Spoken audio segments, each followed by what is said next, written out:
അസ്സലാമലൈക്കും. അച്ചസ് ടൈമിൻ്റെ പുതിയൊരു വീഡിയോയിലേക്ക് എല്ലാവർക്കും സ്വാഗതം. ഇന്ന് നമ്മൾ തംബ്നെയിൽ കണ്ടപ്പോൾ തന്നെ മനസ്സിലായിട്ടുണ്ടാവല്ലോ എന്താണ് ഉണ്ടാക്കുന്നതെന്ന്. നമുക്ക് എല്ലാവർക്കും ഒരുപോലെ ഇഷ്ടമുള്ള നമ്മുടെ കല്ലുമ്മക്കായ നിറച്ചതിൻ്റെ റെസിപ്പിയാണ് കേട്ടോ ഇന്ന് കാണിക്കുന്നത്. കല്ലുമ്മക്കായ നമ്മൾ പലതരത്തിൽ കറി വെച്ചിട്ടും ചോറിൻ്റെ കൂടെ പൊരിച്ചിട്ടും ഒക്കെ കഴിക്കാറുണ്ടാവും. എന്നാൽ ഏറ്റവും കൂടുതൽ ടേസ്റ്റും എല്ലാവർക്കും ഒരുപോലെ ഇഷ്ടമാകുന്നതുമായിട്ടുള്ളൊരു റെസിപ്പി എന്ന് പറയുന്നത് ഈ ഒരു കല്ലുമ്മക്കായ നമ്മൾ അരി വെച്ച് നിറച്ചിട്ട് പൊരിച്ചിട്ട് കഴിക്കുന്ന സമയത്താണ്. മലബാർ ഏരിയയിലാണല്ലോ ഇത് കൂടുതലായിട്ടും സുലഭമായിട്ട് കാണുന്നത്. വൈകുന്നേരം ചായയുടെ കൂടെ കഴിക്കാനായിട്ട് തട്ടുകടകളിലൊക്കെ ഇഷ്ടം പോലെ ഇത് പൊരിച്ചിട്ട് വെച്ചത് കാണാം.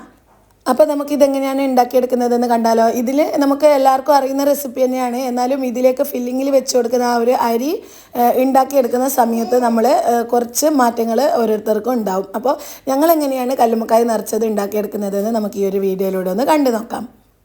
അപ്പോൾ ഇതിന് വേണ്ടിയിട്ട് ആദ്യം തന്നെ കല്ലുമ്മക്കായ എടുത്തിട്ടുണ്ട്. അറിയാമല്ലോ, കല്ലുമ്മക്കായൻ്റെ തോടിൽ ഇഷ്ടം പോലെ അഴുക്കുണ്ടാവും, പൂയും മണ്ണും കാര്യങ്ങളൊക്കെ പറ്റി പിടിച്ചിട്ടുണ്ടാവും. അപ്പോൾ അതൊക്കെ ആദ്യം നന്നായിട്ട് ക്ലീൻ ചെയ്തതിന് ശേഷം 2-3 പ്രാവശ്യം ആ ഒരു കല്ലുമ്മക്കായ കഴുകിയെടുത്തതിന് ശേഷമാണ് ഇതുപോലെ നമ്മൾ കത്തി വെച്ചിട്ട് ഇത് ഓപ്പൺ ചെയ്തെടുക്കുന്നത്. ഇതിൻ്റെ ഷെല്ല് നമ്മൾ മുഴുവനായിട്ട് ഓപ്പൺ ആക്കി എടുക്കരുത്. അങ്ങനെ ആകുമ്പോഴേ ഇതിലേക്ക് നമുക്ക് ആ ഒരു അരി നിറച്ചത് വെച്ച് കൊടുക്കാൻ ബുദ്ധിമുട്ടായിരിക്കും. അപ്പോൾ പകുതി മാത്രം ഓപ്പൺ ചെയ്ത് കൊടുക്കുക. പിന്നെ ഇതിൻ്റെ ഉള്ളിലും അത്യാവശ്യം അഴുക്കും കാര്യങ്ങളൊക്കെ ഉണ്ടാവും കേട്ടോ. അതും നമ്മൾ നന്നായിട്ട് തന്നെ ക്ലീൻ ചെയ്തെടുക്കണേ. എന്നിട്ട് അതിൻ്റെ ഉൾവശവും നല്ലോണം 2-3 പ്രാവശ്യം കഴുകി വൃത്തിയാക്കിയതിന് ശേഷമാണ് നമ്മൾ ഇതിലോട്ട് ഫില്ലിങ് വെച്ച് കൊടുക്കുക. അപ്പോൾ ആദ്യം നമ്മൾ കല്ലുമ്മക്കായ നന്നായിട്ട് തന്നെ വൃത്തിയാക്കി എടുക്കുക. എന്നിട്ട് അതിൻ്റെ ഉള്ളിലത്തെ ആ ഒരു വെള്ളമൊക്കെ കളയാൻ വേണ്ടിയിട്ട് ജസ്റ്റ് പാത്രത്തിൻ്റെ സൈഡിലായിട്ട് അതൊന്നങ്ങ് കമിഴ്ത്തി വെച്ച് കൊടുക്കുക. എന്നിട്ട് അതിൻ്റെ ഉള്ളിലത്തെ വെള്ളം മുഴുവനും കളഞ്ഞതിന് ശേഷം നമ്മൾ അരിയുടെ ആ ഒരു ഫില്ലിങ് വെച്ച് കൊടുക്കുകയാണ് ചെയ്യുക. ഇതിപ്പോൾ അരി ഓൾറെഡി അരച്ച് വെച്ചിട്ടുണ്ട്. അരി നമ്മുടെ സാധാരണ പുഴുങ്ങലരി ഉണ്ടല്ലോ, അതൊരു 5-6 മണിക്കൂർ ചൂടുവെള്ളത്തിൽ കുതിർത്തതിന് ശേഷം അരച്ചെടുക്കുകയാണ് ചെയ്യുന്നത്. അരക്കുന്ന സമയത്ത് അതിലേക്ക് ചെറിയുള്ളിയും പെരിഞ്ജീരകവും തേങ്ങ ചിരകിയതും ചേർത്തിട്ടാണ് അരച്ചെടുക്കുന്നത്. പിന്നെ ആ ഒരു സമയത്ത് തന്നെ നമുക്ക് മഞ്ഞൾപ്പൊടിയും ചേർത്ത് കൊടുക്കാം. എന്നിട്ട് ഉപ്പും ചേർത്തിട്ട് അതൊന്ന് അരച്ചെടുക്കുക. ചെറിയ തരികളോട് കൂടിയിട്ട് വേണം അരച്ചെടുക്കാൻ. ഒരുപാടങ്ങ് ഫൈൻ പേസ്റ്റാക്കി എടുക്കേണ്ട ആവശ്യമൊന്നുമില്ല കേട്ടോ. പിന്നെ ചില ആൾക്കാർക്ക് നമ്മുടെ കല്ലുമ്മക്കായ നിറച്ചത് കഴിക്കുമ്പോൾ നല്ല സോഫ്റ്റ് ആയിട്ടുള്ളതായിരിക്കും ഇഷ്ടം ഉണ്ടാവുക. അപ്പോൾ അങ്ങനെ സോഫ്റ്റ് ആയിട്ടാണ് വേണ്ടതെന്നുണ്ടെങ്കിൽ അതിലേക്ക് കുറച്ച് അരിപ്പൊടി കൂടി ചേർത്ത് കൊടുക്കുന്നുണ്ട്. എന്നിട്ട് അരിപ്പൊടി ചേർക്കുന്ന സമയത്ത് ഒരിത്തിരി കൂടി മഞ്ഞൾപ്പൊടിയും ഉപ്പും ചേർത്തിട്ട് വെള്ളം മിക്സ് ആക്കിയിട്ട് അത് ഒഴിച്ച് കൊടുക്കുന്നുണ്ട്. പിന്നെ 2 തണ്ട് കറിവേപ്പിലയും 2 പച്ചമുളകും ചെറുതായിട്ട് അരിഞ്ഞിട്ട് അതും ചേർത്ത് കൊടുക്കുന്നുണ്ട്. പിന്നെ ഇതിലേക്ക് ഇഞ്ചി വേണമെന്നുണ്ടെങ്കിൽ അതും ചെറുതായിട്ട് അരിഞ്ഞിട്ട് ചേർത്ത് കൊടുക്കുക. അതൊക്കെ ഓരോരുത്തരുടെ ഫ്ലേവറിനനുസരിച്ചിട്ട് ഇട്ട് കൊടുത്താൽ മതിയാവും. ഇനി ഇത് നല്ല ടൈറ്റായിട്ട് മുറുക്കിയെടുത്തതിന് ശേഷം നമ്മൾ കഴുകി വൃത്തിയാക്കിയ കല്ലുമ്മക്കായ ഉണ്ടല്ലോ, അതിൻ്റെ ഉള്ളിലായിട്ട് ഈ ഒരു അരിയുടെ ഫില്ലിങ് നിറച്ച് കൊടുക്കുകയാണ് ചെയ്യുന്നത്. പിന്നെ ചിലർക്ക് നമ്മുടെ ഈ ഒരു കല്ലുമ്മക്കായ കഴിക്കുന്ന സമയത്ത് അത്ര സോഫ്റ്റ് ആയിട്ട് ഇഷ്ടം ഉണ്ടാവില്ല. അപ്പോൾ അങ്ങനെ വേണമെന്നുണ്ടെങ്കിൽ നമ്മുടെ ചെറിയ തരികളോട് കൂടിയിട്ട് ആ ഒരു പുഴുങ്ങലരി മാത്രമായിട്ട് അരച്ചെടുത്താൽ മതിയേ. എക്സ്ട്രാ അരിപ്പൊടിയോ കാര്യങ്ങളോ ഒന്നും ചേർക്കേണ്ട ആവശ്യമില്ല. അപ്പോൾ കല്ലുമ്മക്കായ ഇതുപോലെ നിറച്ചെടുക്കുന്നുണ്ട്. പിന്നെ നമുക്ക് ഒരുപാട് അരി വെച്ച് കൊടുക്കണമെന്നുണ്ടെങ്കിൽ ആ ഒരു ഷെല്ലിൻ്റെ ഉള്ളിലായിട്ട് കുറച്ച് കൂടുതൽ വെച്ച് കൊടുത്താൽ മതി. അതൊക്കെ ഓരോരുത്തരുടെ ഇഷ്ടത്തിനനുസരിച്ചിട്ട് ചെയ്ത് കൊടുത്താൽ മതിയാവേ. അപ്പോൾ നമ്മുടെ എല്ലാ കല്ലുമ്മക്കായൻ്റെ ഉള്ളിലും ആ ഒരു അരി നിറച്ച് കൊടുക്കുക. എന്നിട്ട് ഇത് നമ്മൾ സ്റ്റീം ചെയ്തെടുക്കുകയാണ് ചെയ്യുന്നത്. സ്റ്റീം ചെയ്തതിന് ശേഷമാണ് നമ്മളിത് പൊരിച്ചെടുക്കുന്നത്. അപ്പോൾ അതിന് വേണ്ടിയിട്ട് നമ്മുടെ സ്റ്റീമറിലോട്ട് വെള്ളം വെച്ച് കൊടുക്കുക. എന്നിട്ട് വെള്ളം തിളച്ച് വരുന്ന സമയത്ത് ഈ ഒരു നിറച്ച് വെച്ചിട്ടുള്ള കല്ലുമ്മക്കായ മുഴുവനായിട്ടും ഇതിലോട്ട് ഇട്ട് കൊടുത്തിട്ട് അടച്ച് വെച്ചിട്ട് വേവിച്ചെടുക്കുക.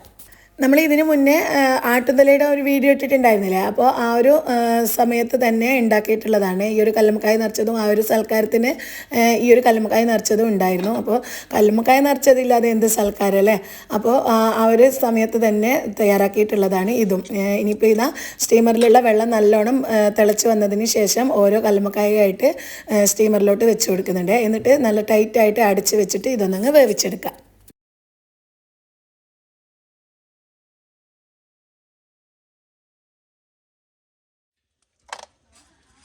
പുതിയ വീട്ടിലെ ആദ്യത്തെ സൽക്കാരം.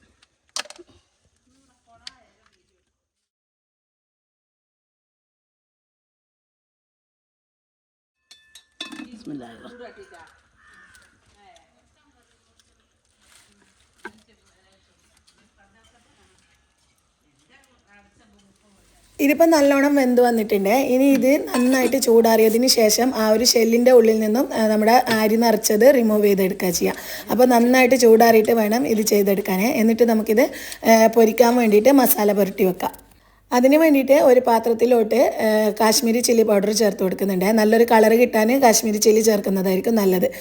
പിന്നെ മുളക് പൊടിയും ഒരിത്തിരി മഞ്ഞൾപ്പൊടിയും ഉപ്പും പിന്നെ കുറച്ച് വെളുത്തുള്ളി ചതച്ചതും കറിവേപ്പില ഒരു 2-3 തണ്ട് ചെറുതായിട്ട് കട്ട് ചെയ്തിട്ട് അതും ഇട്ട് കൊടുക്കുക. എന്നിട്ട് ഒരിത്തിരി വെള്ളം ഒഴിച്ചിട്ട് നന്നായിട്ട് മിക്സ് ചെയ്തിട്ട് അതിലേക്ക് നമ്മൾ ഈ ഒരു റിമൂവ് ചെയ്തെടുത്തിട്ടുള്ള കല്ലുമ്മക്കായ നിറച്ചതുണ്ടല്ലോ അത് ചേർത്ത് കൊടുത്തിട്ട് നന്നായിട്ട് മസാല പുരട്ടി വെക്കുക.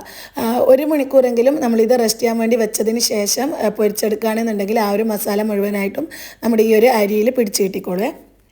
ഇത് നമ്മൾ പൊരിക്കുന്നതിന് പകരം ഇത് ഇപ്പം വേവിച്ചെടുത്തിട്ടുണ്ടല്ലോ അത് അങ്ങനെ തന്നെ കഴിക്കാനും നല്ല ടേസ്റ്റാണ് കേട്ടോ. ഇത് പൊരിച്ചിട്ട് കഴിക്കാൻ ഇഷ്ടമില്ലാത്തവർക്ക് ഇത് ഇങ്ങനെ തന്നെ കഴിക്കാനും നല്ലതാണ്.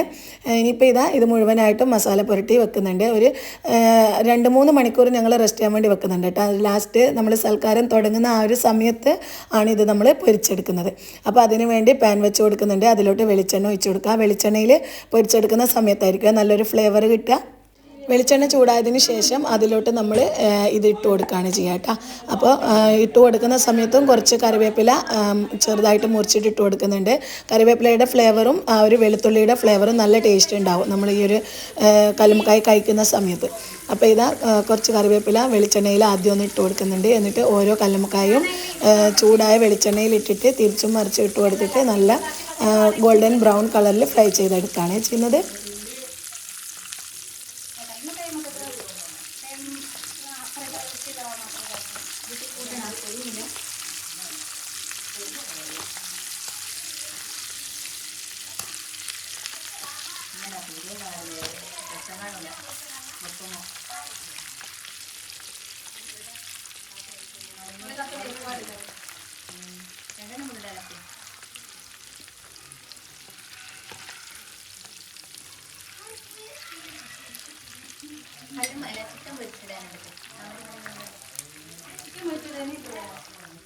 ഇത് കുറേ പോർഷൻസ് ഉള്ളതുകൊണ്ട് തന്നെ ഒരു 2-3 പ്രാവശ്യമായിട്ടാണ് ഞങ്ങളിത് പൊരിച്ചെടുത്തിട്ടുള്ളത്. അപ്പോൾ അതിൻ്റെ കൂടെ തന്നെ സൈഡിലായിട്ട് നമ്മുടെ ചിക്കനും ഫ്രൈ ചെയ്തെടുക്കുന്നുണ്ട്. സൽക്കാരാണല്ലോ, അപ്പോൾ അത് എല്ലാം കൂടി ഒന്നിച്ചിട്ട് ഉണ്ടാക്കുന്നത് കൊണ്ട് തന്നെ ഓരോന്നും ഓരോ സൈഡിലായിട്ടാണ് ഉണ്ടാക്കിയെടുക്കുന്നത് കേട്ടോ.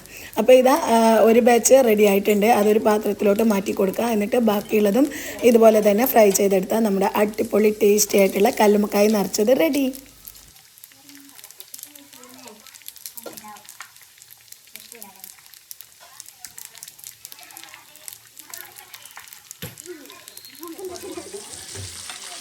അപ്പോൾ ഇത്രയേ ഉള്ളൂ. നല്ല അടിപൊളി ടേസ്റ്റിൽ ഉണ്ടാക്കിയെടുക്കാൻ പറ്റിയിട്ടുള്ളൊരു റെസിപ്പിയാണ് ഈ ഒരു കല്ലുമ്മക്കായ നിറച്ചത്.